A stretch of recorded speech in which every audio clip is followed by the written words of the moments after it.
Hello guys, most welcome back to our YouTube channel Gyan with Sachin. तो दोस्तों, आज की इस कंप्लीट वीडियो में हम बात करेंगे कि पॉलिटेक्निक एंट्रेंस एग्ज़ाम में तुक्का किस तरीके से लगाएं। जैसा कि आप सभी को पता है कि पॉलिटेक्निक एंट्रेंस एग्ज़ाम इस बार आपका नेगेटिव मार्किंग नहीं है, यानी आपको 100 क्वेश्चन सॉल्व करने हैं। सब पे क्लिक करना है जिस पर आना है या नहीं आना है, ठीक है। तो उसके लिए आपको कुछ निंजा टेक्निक बताने वाला हूं, उसको फॉलो करिए। उसको फॉलो करने से आपके 10-15 नंबर बढ़ ही जाएंगे। मैं आप सभी को वीडियो की स्टार्टिंग में ही बता दूं कि तुक्का मारने से बहुत ज़्यादा बेनिफिट नहीं होता है, क्योंकि हमने भी 2019 में AKTU का एग्ज़ाम दिया था बीटेक के लिए, और वहाँ पर नेगेटिव मार्किंग नहीं होता था। फिर भी हमने स्कोर करा था। तुक्का से कुछ ना कुछ नंबर तो बढ़ ही जाते हैं। अगर आपका माइनस मार्किंग नहीं है तो तुक्का लगाना आपके लिए इम्पोर्टेंट हो जाता है। तो कुछ तुक्का की विधि बताते हैं लोग कि आप 4 ऑप्शन है ABC, क्लिक कर दो, कुछ ना सही हो जाएगा। तो उसको मैं आप सभी को नहीं बताऊंगा, वो आप सभी ऑलरेडी जान रहे होंगे। कुछ नया ट्रिक बताऊंगा, 2-3 ट्रिक है जिसको मैंने अपनी कॉपी में लिख लिया है।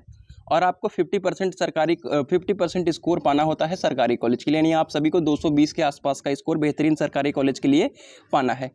अब तुक्का लगाने की सबसे अच्छी तरीका विधि जो है वो, आपको अगर कोई 3 क्वेश्चन नहीं आ रहा हो, सपोज 3, 4, 5, ठीक है, ये क्वेश्चंस नहीं आ रहे हों, चारों में आपका 3 ऑप्शन है, तो आपको कोई भी 3 ऑप्शन सेलेक्ट कर देना है। आपका इसमें से 2 सही होने का बहुत ज़्यादा प्रोबेबिलिटी बढ़ जाता है। लेकिन आप 4 पर हमेशा इस रूल को लागू करते हो, 4 पर नहीं लागू करना है, किन्हीं 3 का पेयर बनाना है।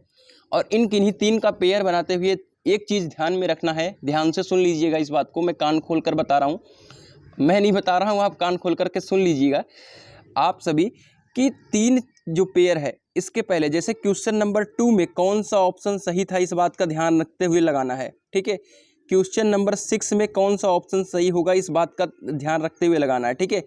जैसे क्वेश्चन नंबर 6 में B ऑप्शन सही है, और मान लीजिए क्वेश्चन नंबर 2 में भी B का ऑप्शन सही है, ठीक है, तो आपको इसमें से C ऑप्शन के ऊपर जाना है। किसके ऊपर जाना है? C ऑप्शन के ऊपर जाना है, इस तरीके से ध्यान में रखते हुए, क्योंकि किन्हीं 3 का पेयर बनाने से पहले ऊपर और नीचे के क्वेश्चंस को ध्यान में रख लीजिएगा।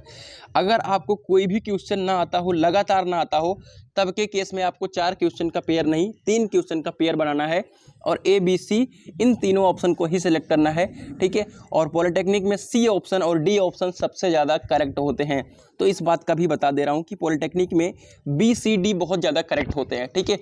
लेकिन किसी किसी में A की प्रोबेबिलिटी बहुत ज़्यादा बढ़ जाती है। तीसरा हमारा निंजा ट्रिक है कि 4 ऑप्शन को मैंने 4 क्वेश्चन को एक साथ पकड़ लिया, जिसमें से आपका क्वेश्चन नंबर 63 आ रहा है, क्वेश्चन नंबर 66 आ रहा है, और क्वेश्चन नंबर 64, क्वेश्चन नंबर 65 नहीं आ रहा है। तो आपको देखना होगा इसमें से कि कौन सा ऑप्शन A में हमने सेलेक्ट करा है, कौन सा D में, यानी दोनों में कौन सही है, उसको देखते हुए इसके अपोजिट इन दोनों में A और B सेलेक्ट कर देना है। सपोज करो इसमें C सेलेक्ट है और इसमें आपका B ऑप्शन करेक्ट है, तो आपको A और D पकड़ करके दोनों में सेम मार देना है, और प्रोबेबिलिटी है कि दोनों सही हो जाएंगे, ठीक है। तो इस प्रकार से 3 निंजा ट्रिक है जिसको आपको ध्यान में रखते हुए अपनी चीज़ों को सॉल्व करना है। तो कैसा लगा तुक्का लगाने का यह मोस्ट इम्पोर्टेंट विधि, ज़रूर बताइएगा कमेंट करके। मिलते हैं एक नई वीडियो के साथ, तब तक के लिए goodbye, tata, love you all.